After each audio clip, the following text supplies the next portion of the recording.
Mehbooba Mufti was one of the people present at that meeting, and she was in fact there at the personal invitation of Sonia Gandhi. She spoke to Barkha Dutt and said that the people of Kashmir have been let down.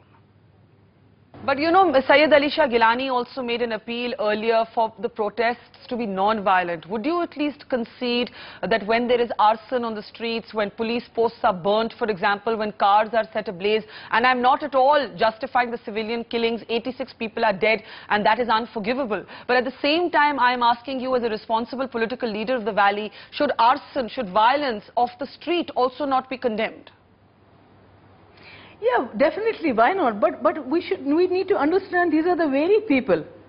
You know, 1.5 years back, they were there. They were with us. They were with National Conference, with Congress. Who has pushed them to the wall? Something is missing. Something has gone wrong. I mean, if Mehbooba Mufti has to start early in the morning so that, you know, she doesn't have to face people to reach airport. If the state government, they have to take a chopper to reach the airport.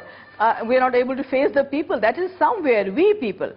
State government, we politicians, and the politicians at the central level, we have failed our people.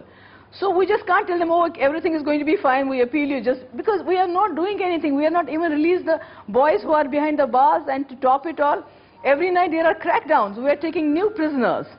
I mean, if Gilani Saab gives a call for strike, it is implemented by the state government with the most inhuman restrictions. You just can't imagine how the people are living.